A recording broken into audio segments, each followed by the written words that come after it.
तो आज के लेक्चर के अंदर हम पढ़ने वाले हैं कि डीबीएमएस के अंदर ईआर डायग्राम किस तरीके से ईआर में से टेबल में कैसे कन्वर्ट किया जाता है। ठीक है, फिर टेबल में कन्वर्ट करने के साथ उसको कैसे मेंटेन किया, मतलब नॉर्मलाइजेशन उसको किस किस फॉलो के रूप में रूल्स के आधार पे उसे टेबल के अंदर जितनी भी फील्ड हमारी है, एट्रीब्यूट है, एंटिटी, उसको रखा जाता है वहाँ पे। ठीक है, तो ये दोनों टॉपिक के बारे में हम इस लेक्चर के अंदर पढ़ने वाले। अगर आपने लास्ट लेक्चर पढ़ा होगा तो उसके अंदर मैंने आपको की, एट्रीब्यूट, ठीक है, फिर उसके फील्ड, फिर कॉलम और रो, तो इन सब के बारे में हमने वहाँ पे पढ़ा था। ठीक है, तो आज के लेक्चर के अंदर वहीं से स्टार्ट करते हैं। ठीक है, और वहीं से स्टार्ट करने के बाद हम अपने जो ईआर डायग्राम था उसकी जो एंटिटी उसको टेबल फॉर्म में किस तरीके से कन्वर्ट कर सकते हैं। ठीक है, और टेबल फॉर्म में कन्वर्ट करने के साथ उसको किस रूल्स के साथ उसे यूज़ किया जाता है। ठीक है, रूल्स के साथ उसको टेबल के अंदर रखा जाता है। ठीक है, तो वो चीज़ इस लेक्चर के अंदर हम पढ़ने वाले हैं। तो इसके अंदर तीन टॉपिक है कि क्रिएट ईआर डायग्राम, डायग्राम कैसे बनाते हैं, फिर जो डायग्राम हमने बनाया उसे टेबल के अंदर कैसे ट्रांसफॉर्म किया जाता है। ठीक है, फिर जो टेबल हमारा बना है तो उसके अंदर कौन कौन से रूल्स अप्लाई किए गए होंगे। ठीक है, तो वो सारे ये रूल्स इसके अंदर अप्लाई करेंगे और यूज़ भी करेंगे भाई किस तरीके से कौन सा रूल्स टेबल बनाने के साथ वो यूज़ होता है। ठीक है, तो पहले हम क्रिएट ईआर डायग्राम की तरफ जाते हैं। तो वहाँ पे क्या लिखा हुआ है कि the database can be represent using notation and this notation can be reduce to collection of table. मतलब पहले हम जब भी किसी भी तरीके का टेबल्स बनाते हैं या फिर किसी भी तरीके का हमें टेबल डेटाबेस बनाना होता है तो पहले हम उसकी रिक्वायरमेंट समझते हैं, मतलब उसको जो भी हमने लिखा है उसकी एक नोटेशन बनाते हैं, मतलब पैराग्राफ के फॉर्म में सारा कुछ लिखा रहता है। ठीक है, उसके अंदर से मुझे किस किस तरीके की फील्ड चाहिए, फिर उस फील्ड के अंदर अगर मुझे मेरे पास डुप्लीकेट डेटा आ रहा है तो मैं उस तरीके डेटा को कैसे रिडन करूँगा, मतलब निकालूंगा, रिड्यूस करूँगा, फिर जो भी हमारा डेटा बनेगा उसे टेबल बनाएंगे उससे।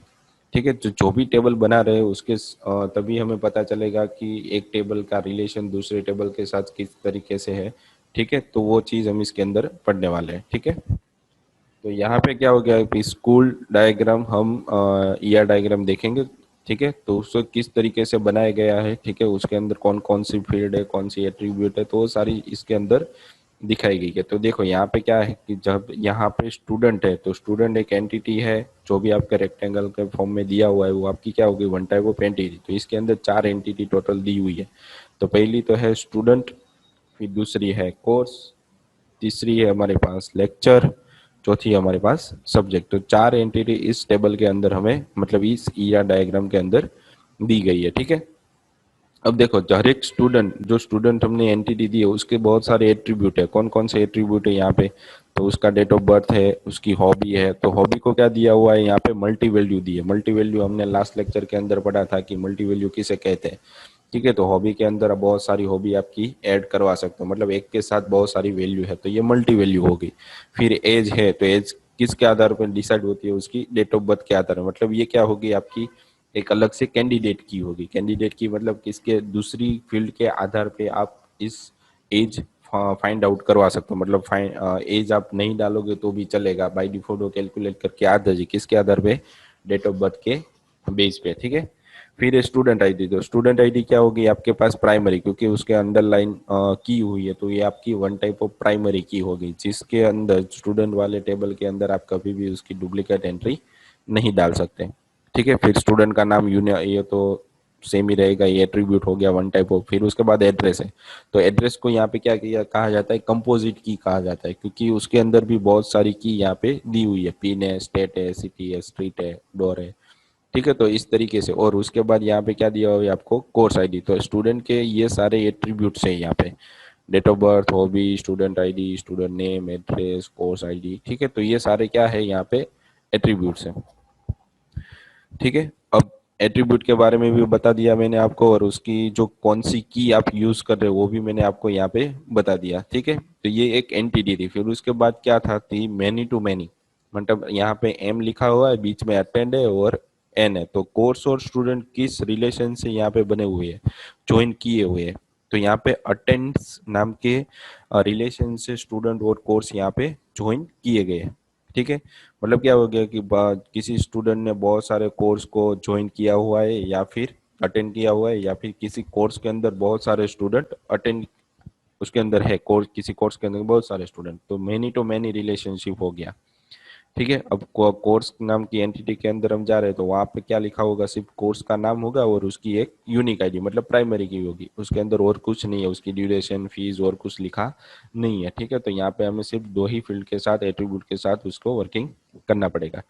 ठीक है, फिर ये स्टूडेंट है, ये कोर्स एंटिटी, इन दोनों के बीच में जो रिलेशन अटेंडेंस बना है, जो स्टूडेंट जिस फील्ड के अंदर होगा वो कैसे पता चलेगा कि स्टूडेंट ये कोर्स अटेंड किया हुआ है, तो क्या होगा, जब भी वो अटेंड करेगा तब उसकी आईडी, जो कोर्स की आईडी होगी उसके टेबल के अंदर हो जाएगी, मतलब ऐड हो जाएगी। मतलब ये क्या हो गया कि कोर्स आईडी यहाँ पे प्राइमरी की है और यहाँ पे स्टूडेंट के अंदर क्या है, फॉरेन की है।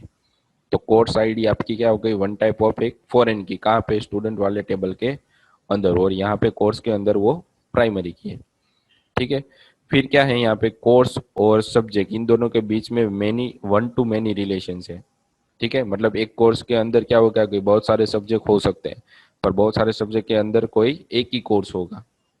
ठीक है, तो ये इस तरीके से वन टू मेनी रिलेशन इसका बनता है। ठीक है, तो कोर्स की जो आईडी है, ठीक है, तो कोर्स की आईडी मुझे सब्जेक्ट के साथ कनेक्टिविटी करवानी हो तो यहाँ पे क्या आ जाएगा आपका, लेक्चर आईडी, सब्जेक्ट आईडी और सब्जेक्ट नेम। तो लेक्चर आईडी है आपकी यहाँ पे।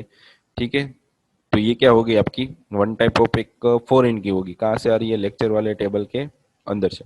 और सब्जेक्ट आईडी वो आपकी प्राइमरी की हो गई, और सब्जेक्ट नेम तो वन टाइप ऑफ एक एट्रीब्यूट बन ही गया है। ठीक है, फिर जो भी आप सब्जेक्ट पढ़ा रहे हो, ठीक है, टीच करवा रहे हो, उसके अंदर क्या हो जाता है कि जो भी सब्जेक्ट पढ़ रहा है तो उसके अंदर एक ही लेक्चर होगा, एक सब्जेक्ट का एक लेक्चर। ठीक है, एक सब्जेक्ट का बहुत सारे लेक्चर एक साथ नहीं हो सकते, तो one time one two one relationship यहाँ पे बनता है। ठीक है, तो यहाँ पे क्या हो गया कि सब्जेक्ट टीचिस लेक्चर, मतलब उसके अंदर क्या हो गया कि बहुत सारे लेक्चर अटेंड हो गए, पर उसके अंदर कोई एक टाइम पर तो एक ही लेक्चर अटेंड करने वाला है। ठीक है, तो उसके अंदर भी फील्ड यहाँ पे दी हुई है कि लेक्चर आईडी है वो प्राइमरी की है, लेक्चर नेम एट्रीब्यूट है, और कोर्स आईडी है वो क्या होगी, वन टाइप ऑफ आपकी फॉरेन की होगी। कहाँ से आ रही है, कोर्स में से आ रही है ना, तो कोर्स के अंदर लेक्चर होते हैं बहुत सारे। ठीक है, तो मेनी टू मेनी रिलेशन बन रहा है, फिर भी एक कोर्स के अंदर बहुत सारे लेक्चर आपने ले लिए तो मेनी, पर बहुत सारे लेक्चर किसी बहुत सारे अलग अलग कोर्स के अंदर भी अटेंड होते हैं। ठीक है, तो ये मेनी टू मेनी रिलेशन यहाँ पे बन रहा है कोर्स और लेक्चर का। ठीक है, तो ये सारी फील्ड यहाँ पे क्या हो रही है कि एक दूसरे के साथ कनेक्टेड है। ठीक है, अब कनेक्टेड है तो सही, अब मुझे क्या बनाना है, इसका एक स्ट्रक्चर देखना है भाई, इसके अंदर कौन कौन सी कॉम्प्लेक्सिटी आ सकती है। तो इसको एक्सप्लेन यहाँ पे नीचे दिया हुआ है, आप उसको किस तरीके से कन्वर्ट कर सकते हो, इसको टेबल में कन्वर्ट करना हो को किस तरीके से कर सकते हैं। ठीक है, तो यहाँ पे लिखा है भाई, convert E R into table. there are some points for converting the ER diagram to table, मतलब ER डायग्राम से टेबल में कन्वर्ट करने के लिए सम पॉइंट्स यहाँ पे दिए हुए, थोड़े पॉइंट दिए हुए, जिसकी मदद से आप उसको क्या कर सकते हो, टेबल के अंदर कन्वर्ट कर सकते हो। तो मैंने आपको यहाँ पे बताया कि जैसे एक्सप्लेन किया मैंने, तो स्टूडेंट है, कोर्स है, लेक्चर है और सब्जेक्ट है। ठीक है, तो ये चार एंटिटी यहाँ पे दी गई है, चार एंटिटी मतलब आपके पास टोटल चार टेबल है। ठीक है, मैंने आपको बताया कि जो भी आप एंटिटी बना रहे हो वो आपका वन टाइप ऑफ क्या बनेगा, एज अ टेबल, वो हमने लास्ट लेक्चर में भी मैंने थोड़ा उसका डिस्क्राइब किया था। ठीक है, फिर उसके बाद है कि उसके अंदर कौन कौन सी वैल्यू है, वो सिंगल वैल्यू है, मतलब एक ही वैल्यू जो हमारी फील्ड बन रही है उसके अंदर कौन सी कॉलम वो है इन द स्टूडेंट एंटिटी। तो स्टूडेंट वाले टेबल के अंदर हम कौन कौन सी फील्ड ले रहे हैं वो देखो यहाँ पे दिखा रहा है, इन student entity student name, student and student ID form the column of student, मतलब टेबल के अंदर दो कॉलम है, एक तो स्टूडेंट नेम है और दूसरी क्या है हमारे पास, स्टूडेंट आईडी। तो दोनों के बेस पे हम यहाँ पे क्या बना रहे हैं, उसकी सिंगल वैल्यू, मतलब इसके अंदर कभी भी इसकी दो वैल्यू कभी भी स्टोर नहीं हो सकती। नाम है तो एक ही होगा, स्टूडेंट आईडी है तो उसकी आईडी एक ही होने वाली है, एक से ज्यादा उसके अंदर आईडी नहीं आने वाली। स्टूडेंट एक पर्टिकुलर स्टूडेंट है तो उसके अंदर एक ही नाम आने वाला है, एक से ज्यादा कभी भी नाम आएगा नहीं। ठीक है, फिर क्या है यहाँ पे कि similarly course name and course ID form the column of course table and so on. ठीक है, मतलब ये कोर्स वाले टेबल के अंदर भी सेम चीज है, कोर्स नेम और कोर्स आईडी। यहाँ पे दी हुई है आपको कोर्स, ये आपकी एंटिटी है, ये आपका टेबल है, उसके अंदर दो फील्ड है एट्रीब्यूट, कोर्स आईडी और कोर्स नेम। ठीक है, तो यहाँ पर भी कोर्स आईडी कभी भी एक कोर्स के अंदर दो कोर्स की आईडी नहीं हो सकती। सेम इज इट इज, एक कोर्स के अंदर एक ही कोर्स का नाम होगा, दूसरे कोर्स का नाम यहाँ पे नहीं होने वाला, ठीक है। फिर उसके बाद क्या है कि a key attribute of the entity type represent by the primary key, मतलब जो भी आपकी एंटिटी है उसके अंदर ऑलवेज एक प्राइमरी की तो रहेगी, ठीक है। तो ये क्या होगी, वन टाइप ऑफ आपकी जो भी एंटिटी है उसकी प्राइमरी की होगी इन अ गिवन ईआर डायग्राम। तो यहाँ पे हमारे पास टोटल 4 एंटिटी है, तो चारों चार टेबल के अंदर एक प्राइमरी की रहने वाली है। तो यहाँ पे स्टूडेंट वाले टेबल में स्टूडेंट आईडी है, जो भी अंडरलाइन से हमने नोटेशन किया हुआ है, ठीक है। फिर कोर्स वाले टेबल के अंदर पर वापिस यहाँ पे कोर्स आईडी है, वो भी प्राइमरी है। दूसरी प्राइमरी की एक टेबल के अंदर दो नहीं हो सकती, एक ही होगी, हर एक टेबल के अंदर ऑलवेज वन। तो सब्जेक्ट के अंदर भी यहाँ पे सब्जेक्ट आईडी है, लेक्चर के अंदर भी लेक्चर आईडी। तो ये हमारी की एट्रीब्यूट हो गई हर एक एंटिटी की, हर एक टेबल की। फिर उसके बाद है कि multi value attribute is represent by the separate table, ठीक है। जो भी आपका आप मल्टी वैल्यू डेटा आ रहा है उसको आप अलग से कोई नए टेबल में स्टोर करवाओगे, जिसके बारे में हम आगे पढ़ने वाले हैं, ठीक है। इन स्टूडेंट टेबल, तो हम एग्जांपल के साथ उसको देखते भी, स्टूडेंट टेबल है, hobby is a multi value, मतलब उसके अंदर बहुत सारी वैल्यू हम स्टोर करवा सकते हैं। तो हॉबी होगी, कोई एक हॉबी तो होने वाली नहीं है, उसकी बहुत सारी हॉबी होने वाली है, ठीक है।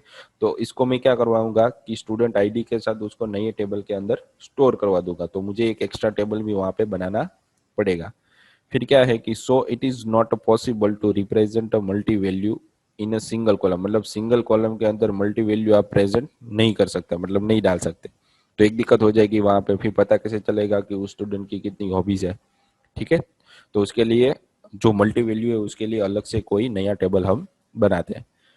फिर जब आप स्टूडेंट की हॉबी बनाते हो तो उसके लिए हम टेबल का नाम बनाएंगे स्टूडेंट हॉबी, और उसके अंदर कॉलम आईडी डालेंगे, यहाँ पे स्टूडेंट आईडी, जैसे मैंने आपको बताया, यहाँ पे स्टूडेंट की आईडी और हॉबी, जितनी भी उसकी हॉबी होगी वो वहाँ पे ऐड कर देंगे, ठीक है। ताकि यहाँ पे क्या हो जाए कि we can create a composite key, मतलब हॉबी के आधार पर भी हम उसकी एक की बना सकते हैं, ठीक है। फिर उसके बाद आ जाता है कि composite attribute represent by components, मतलब ये डायग्राम के अंदर हमारे पास जो जितने भी सब डेटा है वो एक कंपोजिट की के आधार पे जुड़े हुए रहते हैं। जैसे कि हमारा एड्रेस है, तो एड्रेस के अंदर भी स्टूडेंट है, तो स्टूडेंट की एक एंटिटी है तो सही, पर उसके अंदर एक एट्रीब्यूट है एड्रेस, और एड्रेस के अंदर भी बहुत सारे पार्ट्स हम डिवाइड कर सकते हैं। उसका डोर्स है, स्ट्रीट नंबर है, सिटी है, स्टेट है, पिन है। तो ये क्या हो गई कि इस एड्रेस की बहुत सारी अलग से फील्ड है। तो जो एड्रेस बनता है उसे क्या कहा जाता है, यहाँ से यहाँ पे कंपोजिट की कहा जाता है, मतलब बहुत सारी अलग से फील्ड जो होती है वो ज्वाइन होके कोई एक फील्ड बनती है, ठीक है। तो लास्ट लेक्चर के अंदर यही पढ़ा था हमने, बहुत सारी जो फील्ड होगी उसको कोई एक फील्ड एक एट्रीब्यूट बनेगा, और ये एट्रीब्यूट किसी एंटिटी को रिप्रेजेंट करता है। तो क्या हो जाता है, एड्रेस है वो आपका कंपोजिट की हो जाता है, ठीक है। उसके बाद है derive attribute are not consider in a table, मतलब टेबल के अंदर जो दूसरे टेबल में से फील्ड आ रही है उसे हम किसी की के फॉर्म में रिप्रेजेंट नहीं करते टेबल के अंदर, ठीक है। तो वही यहाँ पे दिखाया हुआ है कि एज दी हुई है, तो एज के आधार पर, डेट ऑफ बर्थ के आधार पर भी मैं यहाँ पे एज उसकी कैलकुलेट करवा सकता हूँ, ठीक है। तो यही चीज होगी यहाँ पे इसके अंदर। तो ये क्या थे, उसके रूल्स थे टेबल के अंदर कन्वर्ट करने के लिए, उसके रूल्स है ईआर डायग्राम को टेबल में कैसे कन्वर्ट किया जाता है। तो अब टेबल कैसे बनेगा वो भी मैं आपको यहाँ पे बता रहा हूँ, ठीक है। तो टेबल एग्जैक्टली इस तरीके से बनेगा, स्टूडेंट नाम के एंटिटी के अंदर उसकी field student ID, student name, date of birth, door, street, state, city, state, pin and course ID. तो देखो यहाँ पे क्या क्या ले लिया हमने,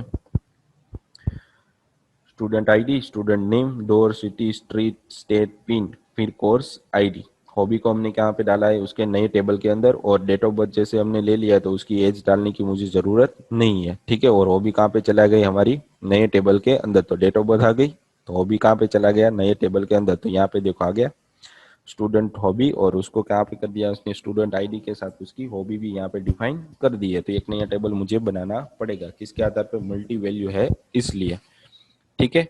उसके बाद आ जाता है कि लेक्चरर, लेक्चरर के अंदर student lecture ID, lecture name and course ID, जो हमने वहाँ पे फील्ड जितनी दिखाई थी वही चीज यहाँ पे आ जाएगी। फिर उसके बाद है subject, subject ID, subject name और लेक्चर आईडी। उसके बाद है कोर्स, तो कोर्स किसके साथ कनेक्टेड रहता है, लेक्चरर और स्टूडेंट के साथ, तो दोनों के साथ यहाँ पे देखो कनेक्शन दिखाया हुआ है, कोर्स आईडी और कोर्स नेम, ठीक है। तो ऐसे हम इस टेबल को डिफाइन कर सकते हैं। इसके रूल्स यहाँ पे मैंने आपको बता दिए किस तरीके, 2-3 बार आप इसको अच्छे से स्टडी करोगे तो आपको समझ में आ जाएगा भाई ईआर टेबल मेरे पास है, डायग्राम है, तो इसको मैं अच्छे से कैसे किस तरीके से टेबल में कन्वर्ट कर सकता हूँ। ठीक है। और कन्वर्ट टेबल में कन्वर्ट करने के लिए उसके भी बहुत सारे रूल्स है। तो यहाँ पे हमने रूल्स फॉलो किया कि भाई एक ही फील्ड के अंदर मतलब हॉबी के अंदर बहुत सारी हॉबी आप ऐड कर सकते हो, तो ये क्या हो जाती है, मल्टी वैल्यू हो जाती है। मल्टी वैल्यू बनाने के लिए आपको क्या बनाना पड़ेगा, सही से उस टेबल को यूज करने के लिए उसको अलग टेबल बनाना पड़ेगा। ठीक है, ताकि उसके अंदर एक फील्ड के अंदर एक ही वैल्यू है, मतलब मल्टीपल वैल्यू उसके अंदर आनी नहीं चाहिए उसके लिए। तो ये टेबल बनाने का बहुत अच्छा तरीका था। ठीक है। अब क्या करते हैं कि जो टेबल बनाने के बहुत सारे रूल्स है, उस रूल्स को यहाँ पे नॉर्मलाइजेशन बोला जाता है। ठीक है, नॉर्मलाइजेशन यहाँ पे एग्जैक्टली तो 6 है, पर हम यहाँ पे एग्जैक्ट समझेंगे उसको 4। 4 नॉर्मलाइजेशन जो इसके अलग अलग तरीके के हैं उसको हम यहाँ पे अच्छी तरीके से समझेंगे। ठीक है, तो पहले हम समझ लेते हैं कि नॉर्मलाइजेशन एग्जैक्टली होता क्या है। तो व्हाट इज नॉर्मलाइजेशन क्वेश्चन। तो normalization is a process of organizing a data in a database, मतलब डेटा को डेटाबेस के अंदर कैसे रखा जाता है। ठीक है, तो जिस रखने की प्रोसेस होती है उसे यहाँ पे नॉर्मलाइजेशन कहा जाता है। ठीक है, तो नॉर्मलाइजेशन सही से हो उसके लिए यहाँ पे क्या होता है कि उसकी जो डुप्लीकेट डेटा आते हैं उसे मुझे यहाँ से निकालने होता है। मतलब यहाँ पे लिखा है to avoid data redundancy. Redundancy मतलब क्या हो गया कि डुप्लीकेट डेटा आता है। डेटा रिडंडेंसी मतलब डेटा के अंदर जो डुप्लीकेट डेटा आता है उसे मुझे रिमूव करवाना पड़ता है, तो उससे मुझे मैन्युअली रिमूव करना पड़ता है। ठीक है, तो मैन्युअली रिमूव करने की प्रोसेस को यहाँ पे क्या कहा जाता है कि रिडंडेंसी बोला जाता है। मतलब इस तरीके से टेबल को मैनेज करो ताकि वो डेटा डुप्लीकेट आए ही नहीं आपके पास। ठीक है, तो फिर यहाँ पे आ जाता है कि insertion anomalies, update anomalies and delete anomalies. Anomalies का मतलब क्या हो जाता है कि वन टाइप ऑफ एक एरर्स। ठीक है, बग्स, उसे बग्स बोल सकते हैं। भाई जब भी आप टेबल बनाते हो तो टेबल के अंदर एक साथ मेरे पास 2 रिकॉर्ड, तो कौन से रिकॉर्ड को मुझे अपडेट करके देगा वो, या फिर कौन से रिकॉर्ड को वापस इंसर्ट करेगा या डिलीट करेगा। ठीक है, तो ये क्या होगी, कॉन्फ्लिक्सिटी होगी। भाई एक ही क्लास के अंदर 2 नाम के स्टूडेंट है पर उसके सर ने मुझ कुछ नहीं है, तो मैं एक नाम से बुलाऊंगा तो दोनों खड़े होने वाले हैं, तो कौन सा मुझे चाहिए, तो मुझे क्या करना पड़ेगा, उस एनोमलीज को मतलब बग्स को रिमूव करना पड़ता है। उस बग्स को रिमूव करने के लिए जो चीज यहाँ पे होती है उसे यहाँ पे नॉर्मलाइजेशन प्रोसेस बोलते हैं। ठीक है, तो पहले समझ लेते हैं कि भाई एनोमलीज एग्जैक्टली होती कैसी है। ठीक है, तो नॉर्मलाइजेशन को आपको पता चल गया कि normalization is process of organizing data in database to avoid, मतलब जो जितनी भी इसके अंदर प्रोसेस है डेटा डिलीट करने के लिए, डेटा को डुप्लीकेट डिलीट करने के लिए, अपडेट करने के लिए, जो भी इसके अंदर एनोमलीज थी मतलब जो बग्स थे उसे रिमूव करना पड़ेगा, और जो सही से डेटा ऑर्गेनाइज होगा उसे नॉर्मलाइज बोल जाता है, नॉर्मलाइजेशन बोला जाता है।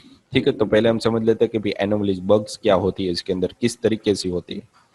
ठीक है, तो पहले तो एनोमलीज की डेफिनेशन यहाँ पे दी हुई है कि there are 3 types of anomalies that occur when a database is not normalized. जब हमारा डेटाबेस सही तरीके से टेबल के अंदर नहीं होगा तब 4 तरीके की एनोमलीज हमें, 4 तरीके की बग दिख सकती है। पहली तो इंसर्शन, अपडेट और डिलीट।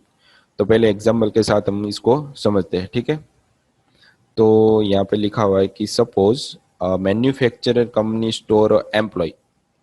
ठीक है, एम्प्लॉय डिटेल को स्टोर करवाता है टेबल के अंदर। ठीक है, फिर क्या हो जाता है कि एम्प्लॉय आईडी, जब हम उसकी एम्प्लॉय आईडी स्टोर करवाते हैं और एम्प्लॉय नेम स्टोर करवाते हैं तो किसी दो, और उसकी डिपार्टमेंट भी स्टोर करवाते हैं तो डिपार्टमेंट नाम सेम है। ठीक है, तो जब भी हम किसी डिपार्टमेंट के अंदर किस सिलेक्ट करेंगे तो उसके अंदर कितने एम्प्लॉय है वो मुझे दिखाना चाहिए। ठीक है, तो उसके अंदर मैनेजर तो एक ही होने वाला है जब भी मैं डेटा डालूंगा तब। ठीक है, तो उसका एक्सप्लेनेशन यहाँ पे नीचे दिया हुआ है कि किस तरीके से उसे आप रिमूव कर सकते हैं। ओके, तो इसका मैंने वापस एग्जाम्पल के साथ आपको यहाँ पे दिया हुआ है कि एनोमलीज यहाँ पे 4 तरीके की होती है। फिर यहाँ पे आपको एग्जाम्पल के साथ दिया हुआ है कि suppose manufacture company store the employee detail, मतलब एम्प्लॉय की डिटेल यहाँ पे मैंने आपको नीचे टेबल के अंदर दिखाई हुई इस तरीके से स्टोर करेगा वो, employee ID, employee name, employee address और एम्प्लॉय डिपार्टमेंट। और यहाँ पे उसका डेटा भी है 101 101, तो यहाँ पे देखो 2 सेम डेटा आ रहा है आपके पास, 101 रिक 101 रिक, दोनों का नेम भी सेम है, एड्रेस भी सेम है, पर वो दो डिपार्टमेंट के अलग अलग डिपार्टमेंट में वर्क कर रहा है। तो उसके लिए यहाँ पे दिखा है कि employee ID for storing employee name and address. ठीक है, तो यहाँ पे एक प्रॉब्लम आ रही है। अब देखो यहाँ पे मैंने आपको क्या बताया कि रिक नाम का जो व्यक्ति है, ठीक है, और यहाँ पे ग्लेन नाम का जो व्यक्ति है वो चेन्नई में है, और उसके डिपार्टमेंट यहाँ पे क्या है, अलग अलग है। तो यहाँ पे किस तरीके की एनोमलीज आ सकती है अपडेट के टाइम, इंसर्ट के टाइम और डिलीट के टाइम। तो यहाँ पे मैंने आपको ये एक्सप्लेन नीचे किया हुआ है। तो above table is not normalize, यहाँ पे जो हमने टेबल बनाया वो हमारा नॉर्मलाइज नहीं है।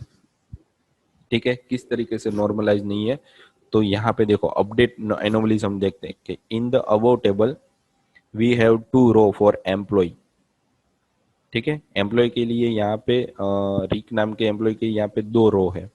ठीक है, जो अलग अलग डिपार्टमेंट से बिलोंग करता है, डिपार्टमेंट D001 एंड D002।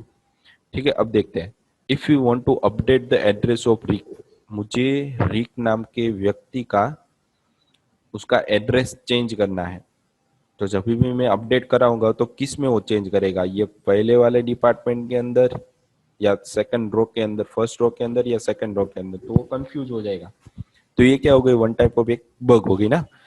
तो यहाँ पे उसको करेक्ट करने के लिए प्रोसीजर दिखाई गई, the correct address get updated in one department but not other then the as per database. Database के आधार पे वो एक के अंदर डेटा एड्रेस चेंज कर देगा, पर दूसरे के अंदर एड्रेस चेंज नहीं कर सकते, क्योंकि वन टाइप और एक ही चेक को चेंज करेगा। ठीक है, डिपार्टमेंट आपने 00D001 दिया है तो इसके अंदर चेंजेस करेगा, पर डिपार्टमेंट दूसरे डिपार्टमेंट के अंदर चेंजेस वो करने वाला नहीं है। तो ये क्या होगी, बग होगी अपडेट के टाइम पर। अब दूसरी देखते हैं कि इंसर्ट के टाइम पे कौन सी बग आ रही है हमारे पास। Suppose a new employee join the company, ठीक है, who is under training and currently not assign to any department, उसको किसी डिपार्टमेंट में असाइन नहीं किया गया। ठीक है, तो we would not able to insert the data into table if employee department field is allow null. जब भी हम डिपार्टमेंट नए एम्प्लॉय डालते हैं पर उसका डिपार्टमेंट हम नहीं डाल रहे, तो हमें वहाँ पे क्या दे देगा, वो वन टाइप ऑफ एक बग दे देगा, क्योंकि डिपार्टमेंट कभी भी ब्लैंक नहीं हो सकता। ठीक है, तो ये भी चीज़ हो सकती है जब भी हम किसी भी डिपार्टमेंट के अंदर किसी एम्प्लॉय को ऐड करेंगे, तो किसी डिपार्टमेंट में अंदर ही डालने वाले, कहीं पर वो बाहर तो रहने वाला नहीं है। ठीक है, तो ये ब्लैंक नहीं हो जाए, तो ये इंसर्ट की एनोमलीज होगी। फिर ये delete, suppose at the point time company close, जब कंपनी क्लोज हो रही है, डिपार्टमेंट उसका क्या है, D890, then deleting the row that have employee department as a D890 department D890 के आधार पे हम जब भी डेटा को डिलीट कर रहे हैं, ठीक है, तो हमारे पास क्या होगा कि एक ही डिपार्टमेंट के अंदर जो व्यक्ति है वो डिलीट हो जाएगा।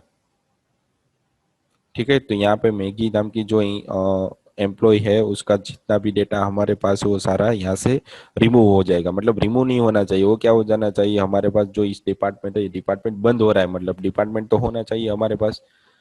ठीक है, तो हमें पता भी चलना चाहिए कि 2-3 साल के बाद भाई हमारे पास ये डिपार्टमेंट था। तो अगर मैंने यहाँ पे डिलीट ही कर दिया है तो मुझे आगे कैसे पता चलेगा कि मेरे पास ये डिपार्टमेंट है कि नहीं है।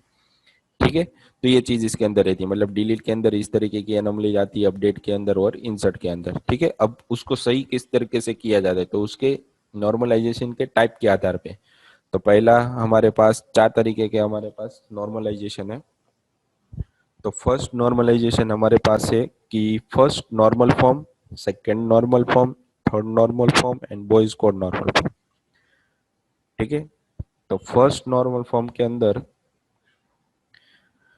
उसका हम एक्सप्लेन भी करेंगे, उसको सही कैसे करेंगे वो भी हम यहाँ पे देख रहे हैं। ठीक है, तो as per a rule of the first normal form के रूल के आधार पे एन एट्रीब्यूट ऑफ कॉलम, देखो एट्रीब्यूट मतलब ये employee ID, employee name, employee address, employee mobile number, ठीक है, जो भी हमारी कॉलम है, ठीक है, उसके अंदर डुप्लीकेट मतलब मल्टी वैल्यू नहीं होनी चाहिए। N attribute of the table can not hold multiple value, मतलब उसके अंदर एक से ज्यादा वैल्यू कभी भी होल्ड नहीं करेगी। मतलब यहाँ पे देखो एम्प्लॉय मोबाइल नंबर है तो यहाँ पे एक नंबर है, वो दूसरा नंबर भी दिया हुआ है, तो ये मल्टी वैल्यू हो गई ना। ठीक है, सेम टू सेम यहाँ पे हमें A104 के अंदर भी डुप्लीकेट मतलब मल्टीपल वैल्यू दिखा रहा है। ठीक है, तो फर्स्ट नॉर्मल फॉर्म क्या कहता है कि जब भी हम फॉर्म बनाते तो उसके अंदर ऑलवेज एटॉमिक वैल्यू रहनी चाहिए, मतलब एटॉमिक मतलब एक ही वैल्यू ही रहनी चाहिए, एक से ज्यादा होनी नहीं चाहिए। ठीक है, तो ये क्या हो गई हमारा फर्स्ट नॉर्मल फॉर्म यहाँ पे सही से नहीं हो रहा है, तो यहाँ पे लिखा है this table is not in one NF, मतलब फर्स्ट नॉर्मल फॉर्म के ये टेबल नहीं है। तो हमें क्या करना पड़ेगा कि each attribute of the table must have atomic value, मतलब हर एक फील्ड के अंदर कोई एक ही वैल्यू होनी चाहिए। जैसे कि यहाँ पे एम्प्लॉय आईडी के अंदर 101 है, ठीक है, एक वैल्यू हो गई। उसके बाद एम्प्लॉय नेम के अंदर यहाँ पे हर्षल लिखा हो तो वो भी एक वैल्यू हो गई। एम्प्लॉय एड्रेस के अंदर भी एक वैल्यू है और यहाँ पर भी है, तो ये सही है। पर ये दूसरा टेबल के अंदर किसी रो के अंदर कोई भी मल्टी वैल्यू आ रही है तो पूरा टेबल ही क्या हो जाता है, नॉट नॉर्मल फॉर्म के फॉर्म में हो जाता है, मतलब ये हमारा फर्स्ट एनएफ नहीं है। तो हम इसको सही कैसे किस तरीके से कर सकते, तो वो भी मैं आपको यहाँ पे दिखा रहा हूँ। तो इसको सही करने के लिए आपको क्या करना पड़ेगा,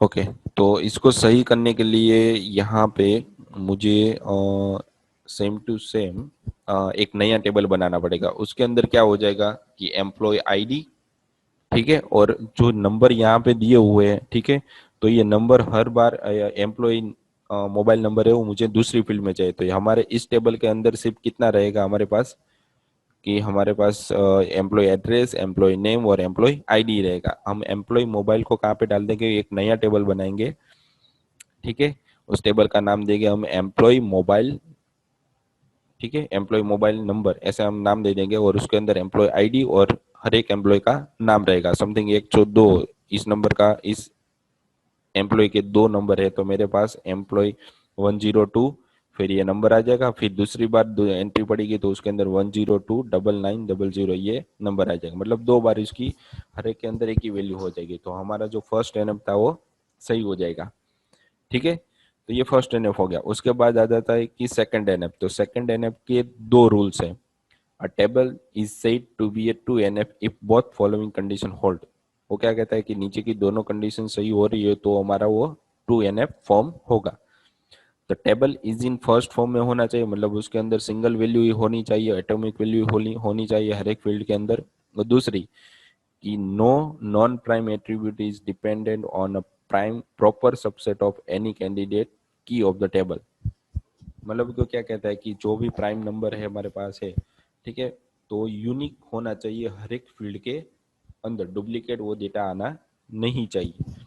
ठीक है, तो उसके पार्ट्स यहाँ पे आपको दिए हुए कि किस तरीके से आप उसको देख सकते हो इसके अंदर किस तरीके की एरर आ सकती है। तो यहाँ पे आपको टेबल दिया हुआ है स्कूल का। ठीक है, suppose school wants to store a data of a teacher and subject. अगर स्कूल है वो टीचर का और सब्जेक्ट का डेटा स्टोर करवाना चाहता है तो हमारे पास यहाँ पे क्या हो जाएगा, एक टेबल बनाया है।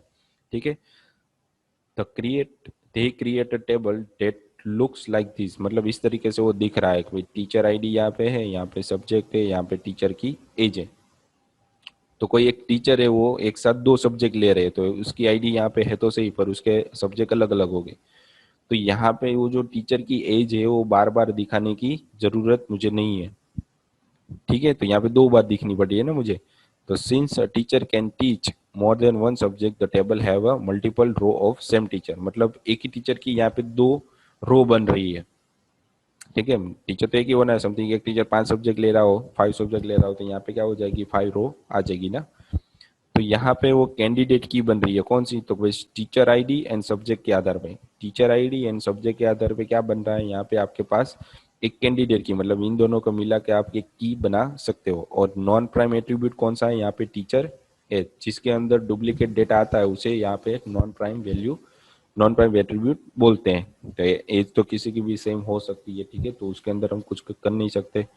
तो उसके अंदर जो एरर आ रही है वो यहाँ पे दिखा है। तो table is in first NF, ये टेबल है, यहाँ पे सब कुछ क्या आ रहा है कि एक के अंदर किसी एक फील्ड के अंदर दो वैल्यू तो नहीं है, मतलब फर्स्ट एनएफ के फॉर्म में तो है ही।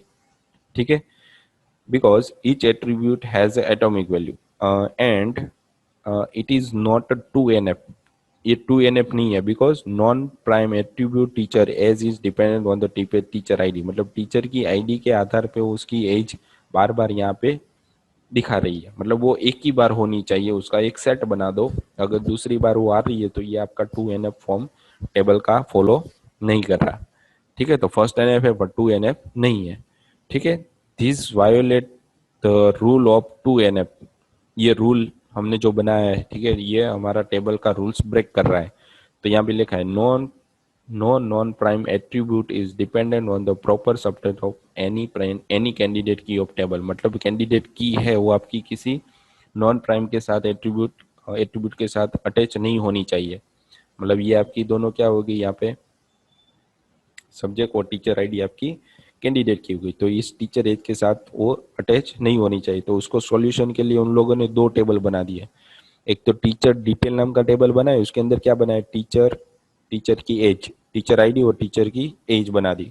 मतलब वो सिंगल हो गया, डुप्लीकेट तो नहीं आ रहा, हर एक टीचर की अलग अलग एज होगी तो वो क्या हो जाएगी, एक ही बार मुझे लिखनी पड़ेगी। और फिर यहाँ पे टीचर सब्जेक्ट के अंदर नया टेबल बनाया, उसके अंदर क्या हो गया, एक भी टीचर आईडी तो यूनिक थी, फिर उसके सब्जेक्ट यहाँ पे अलग अलग कर दिए। और अगर आप यहाँ पे कभी भी टीचर आईडी फाइंड करोगे तो आपको दो सब्जेक्ट यहाँ पे मिल जाएगी, मैथ्स और फिजिक्स, तो उसकी एज नहीं दो बार आपको दे रहा है।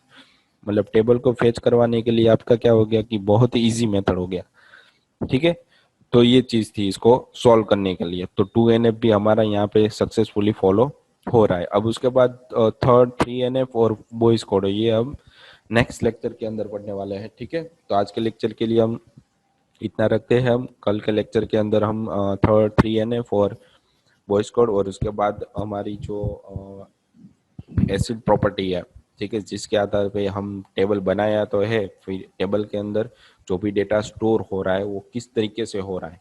ठीक है, तो उसके चार अलग अलग टाइप्स है और उसके एक मेथड से उसकी कि इस स्ट्रक्चर के अंदर ही होना चाहिए उसका जितना भी डेटा है वो।